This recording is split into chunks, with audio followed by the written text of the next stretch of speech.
So you're the mastermind of SO number 4?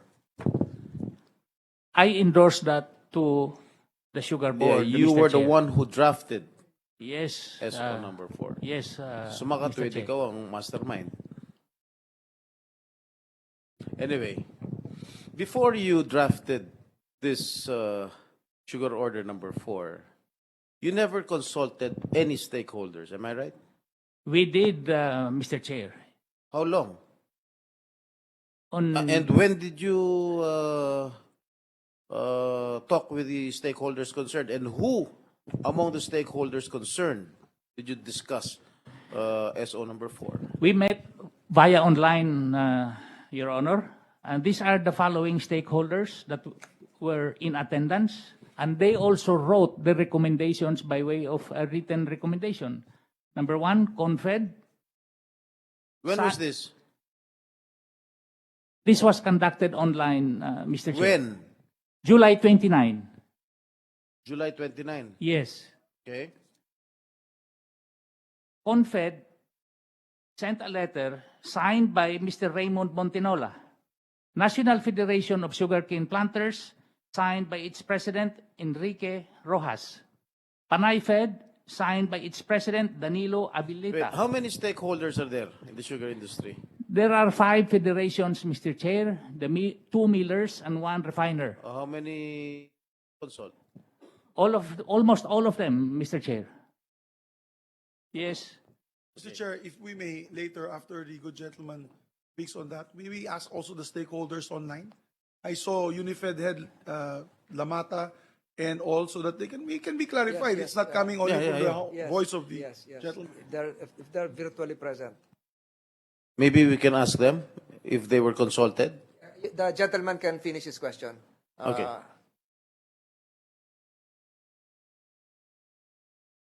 Can we ask him first if he was consulted? Mr. Lamata, can you hear us, sir? You are Good muted. afternoon. Good afternoon. The question of Senator Estrada is that were you consulted as alleged by the administrator here? Good afternoon, Senator Tolentino. We were made to believe po that the President ordered the importation of 300, they wanted our importation of 300,000 metric tons because it was a national emergency. So we signed because who are we to question the wisdom of the President? But we signed all refined. What happened po when SO4 was made, half was raw or brown, half was refined. We never signed for that, Your Honors. We can never allow brown sugar to be imported because Negros is already milling. If that comes down to Negros, patay ang mga planters namin po. Bagsak ang presyo. We will never allow that. At yung Ayan. ang SO4 po, daming anomaly. Yung isa po, if I may get my notes. Before you proceed, Mr. Lamata, the Senate President or Senator Estrada would like So to... they were made to believe that it was upon the instructions of the President. That is correct po. That SO3 and SO4, both. We were made to believe that the President wanted the importation. But there was po. no real shortage of sugar, am I correct? Eh, yun na nga po, ito siya, si Mr. Serafica, wakwak na wala na daw asukal, wala naman siya nagpa-survey. Ilang beses na po, I wrote him 4 or 5 times. You make a national survey. That is the job of the SRA, Okay. which was done in past administrations. How can he have a Gentleman, justification of Mr. numbers? Lamata, can you please refrain thank from you, continuing? Mr. You're in a committee hearing. You refrain from using language that will offend the senses of this committee, wak-wak, etc., etc. Say it in a direct Webster English. Mr. Lamata. What do you mean by wak-wak? Pasensya na po. Pasensya na po. Go ahead. But we understand you. Thank you po. Mr. Serafica has been giving us numbers when he has never made a survey of any mill or any bodega. In the past administrations po, kagalang senators, SRA used to make 3 surveys in 1 year. before the start of milling, middle of milling, and after milling. Then you can make an exact data how much is required by the country and the consumption to import or not to import. Ito siya po, never has he made a survey. So how can he say and justify that there is a shortage? When you go po to the palengkes, there is sugar. Yun lang, sobrang mahal. And we do not agree with that price neither because all our sugars po is being bought by the traders from us at Millgate at 40 pesos po per kilo. And we do not agree to be that the sugar is being sold in the palengkes at 100. Sobra-sobra na yan po. Thank you, Mr. Lamata. Mr. Serafica, before you drafted this SO number 4, you never inspected any warehouses, you never surveyed any warehouses of sugar? That is a regular activity of the regulations department to monitor movements of sugar, Mr. Chair. And I would like to request the committee to answer on the survey being undertaken by the SRA. Deputy Administrator Tihida is here to make this clear to the community, to the committee, because there are internal procedure of SRA, Mr. Chair. Well, wait, okay. According to the Senate President, you did this in haste, okay? Why can't you wait for the approval of the President, who is concurrently the Acting Secretary of the Department of Agriculture? Your Honor, it was not done in haste. It was submitted to the board for referendum, and I voted first. So you are refuting the statements made by the Senate President? I am just stating facts, Your Honor. That was what happened. After me, former board member Beltran manifested his vote. And the following day, former board member Valderrama casted his vote as well. May I just make a really quick manifestation? I had the chance to speak with former board member Beltran, and he was told me, because he's from Bukidnon, and he told me, Sen Migs, I was made to believe that the president insisted on this importation. Same as the sugar federations. Somebody's mouthing kaya- out saying that it is the president who wants this. But That it's was the not true. reason they signed they signed this, ano. Am I correct? Because they were made to believe that it was the instruction by the president himself. But anyway, we have received information that you have already sold or allotted to some notorious applicants a sugar allocation even before the issuance of SO number 4. How true is this? That's not true, Your Honor. Are you sure? That's not true. How long have I you will been, swear to that. how long have you been working with the SRA? I was appointed by former President Duterte as board member way When? back 2016. And when the administratorship's office was vacated by the former administrator, I was appointed on September 2017 as administrator by former President Duterte. Okay. My last question. Is your authority given by the board to convert Class C sugar to Class B sugar been approved by the President as the DA Secretary? Sorry, again, your question, Mr. Chair. Is your authority given by the board to convert Class C sugar to Class B sugar has been approved by the President or as the current Secretary of the Department of Agriculture?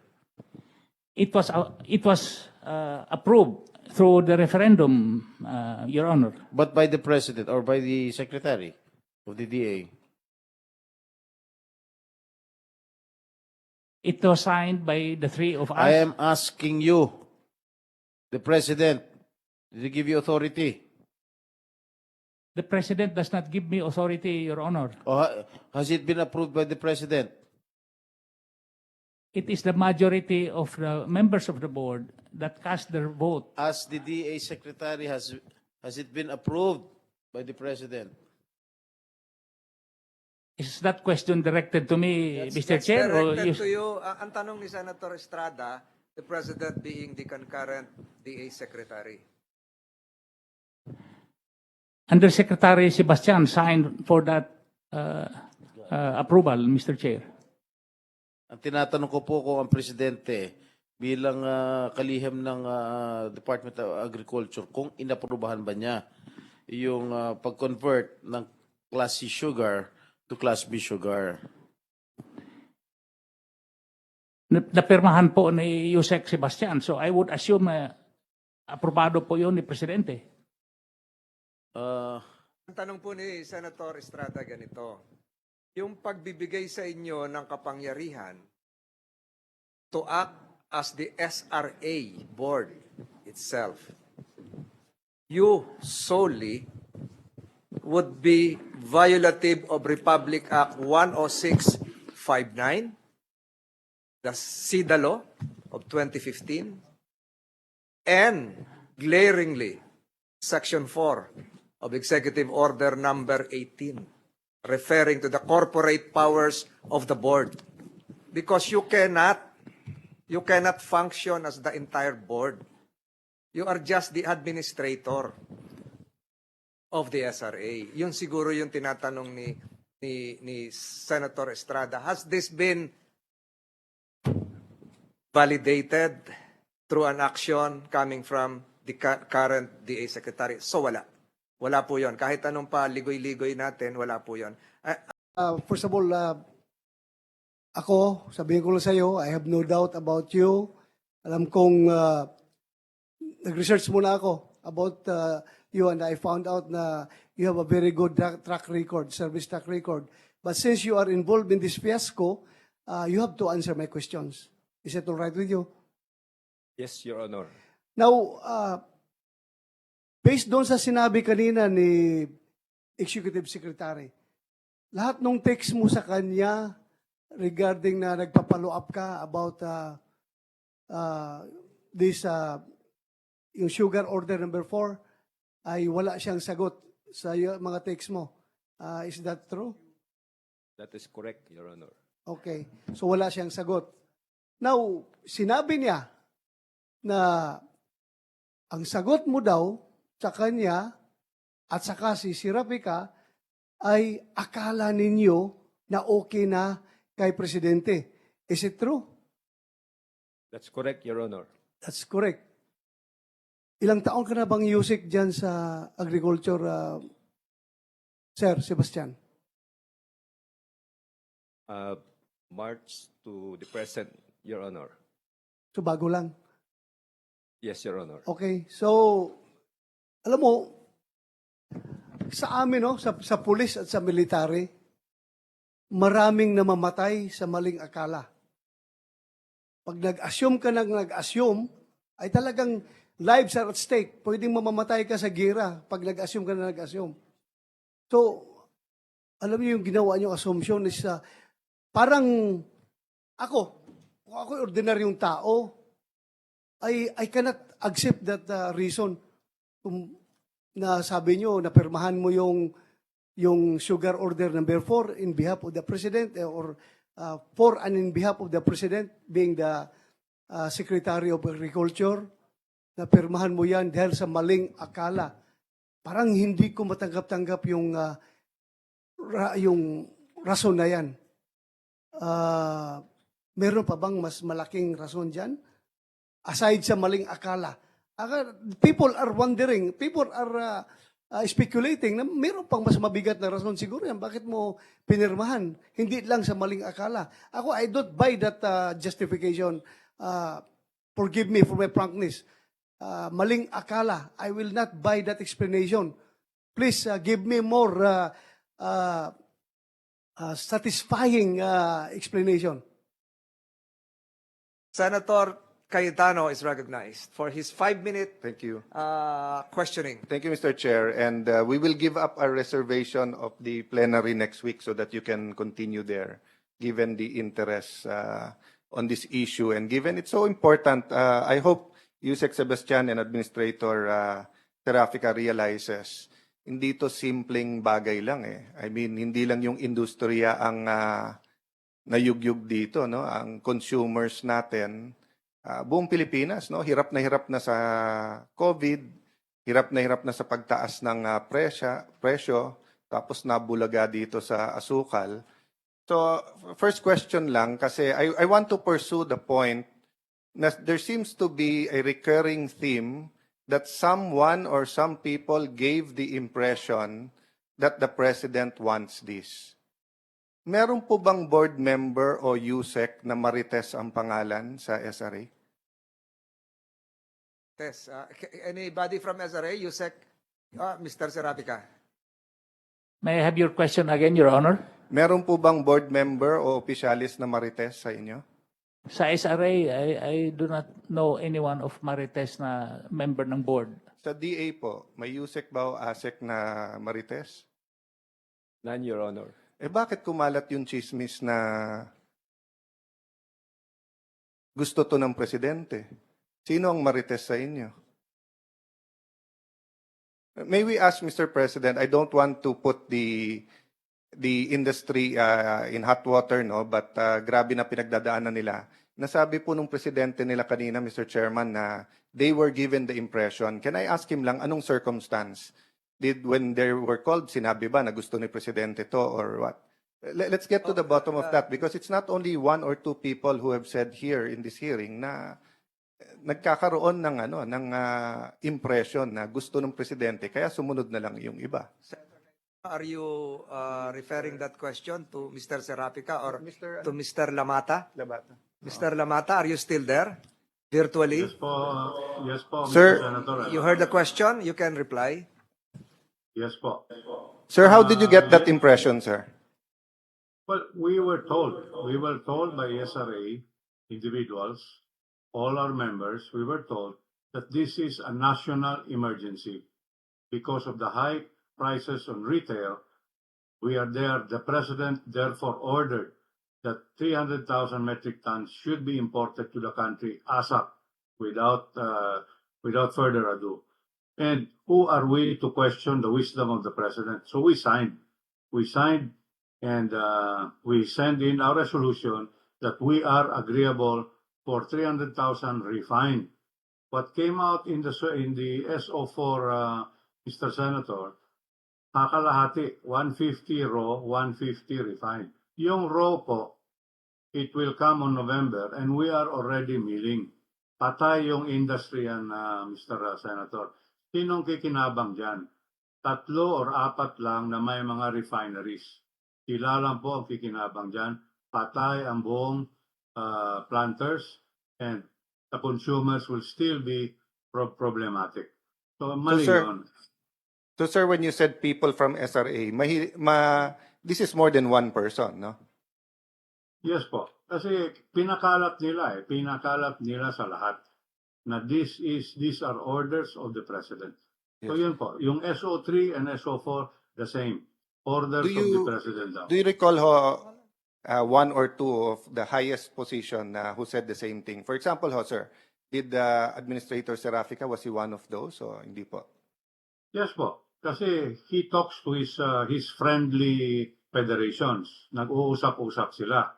Yung mga friendly federations po, may mga connection din sa amin mga federasyon. So yun, talk of the town na yan po. Okay. So last question, galing sir. sa kanya. So nung nakita nyo yung order number 4 at nakapirma for the president, it bolstered your or it affirmed your the talk, no, na gusto ng presidente to kasi it was signed for President Ferdinand Marcos Jr. Tama po ba?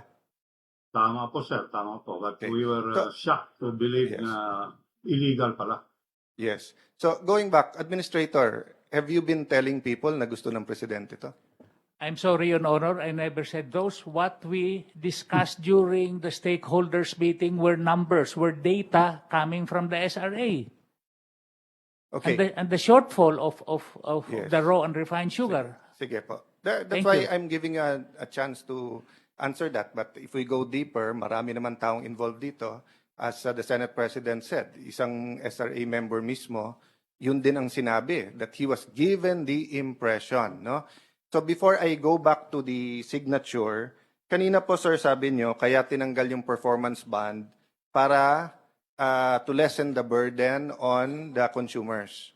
How will it lessen the burden on the consumers? At hindi naman po ang consumers ang nagbabayad ng performance bond. Hindi naman po bababa ang presyo at hindi rin naman po babagal yung importation, hindi po ba? Your Honor, siyempre ipapatong nila yon sa cost nila ng sugar nila pagdating ng puerto at saka siyempre Sir, bakit nila ipapatong, hindi naman po to expense? Pagka na-perform, makukuha nila pabalik, hindi po ba? yes po. So, kaya nga may SRA para sabihin din sa kanila kung anong pwede nilang ipatong at hindi po ba?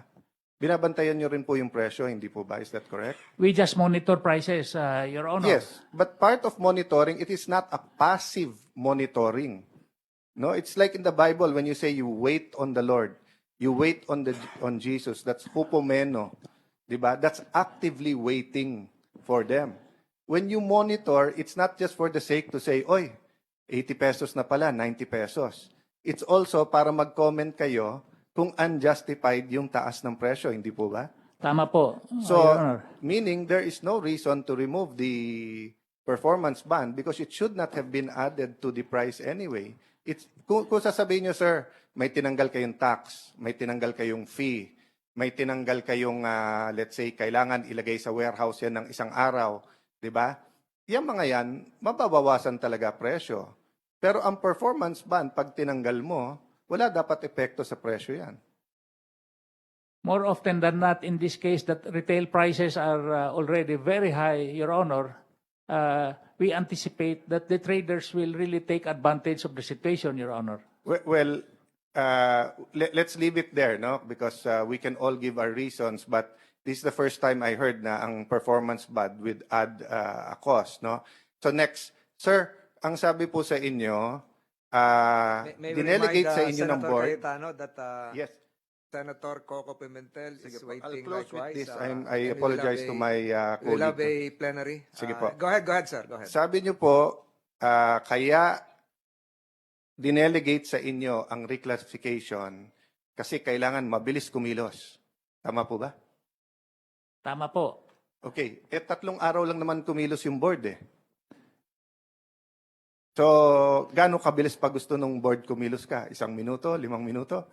Usually, dinedelegate yan, halimbawa, ng board of, ng isang kumpanya sa CEO, kung tingin nila, every quarter pa kasi magme-meeting ang board, or every month yung board, that's why. But even then, they don't usually delegate it to the CEO. They delegate it to a executive committee. So, hindi ko po maintindihan bakit po ibibigay sa inyo kung mabilis naman ang board nyo. Only on extremely urgent situation like in this case that we are in a shortage of sugar and very Sir, extremely high price. Sir, wala na akong time so tatanungin ko lang, wala kayong Viber o WhatsApp? The gentleman have. suspend. So, hindi kayo pwedeng may Viber group sa board pag urgent at i-approve pa rin ng board?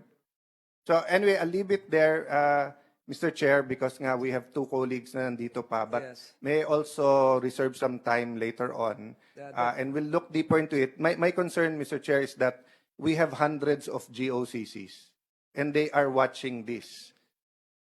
And sa good practices nila, walang problema. Pero sa practices ng ganito, napakahirap po. Baka maubos oras natin sa kakaimbestiga. So thank you to the gentleman for answering the question. Thank you, Senator Cayetano. Senator Cayetano just reminded me, Committee Secretary, that you have to invite likewise the Office of the Government Corporate Counsel for the next hearing.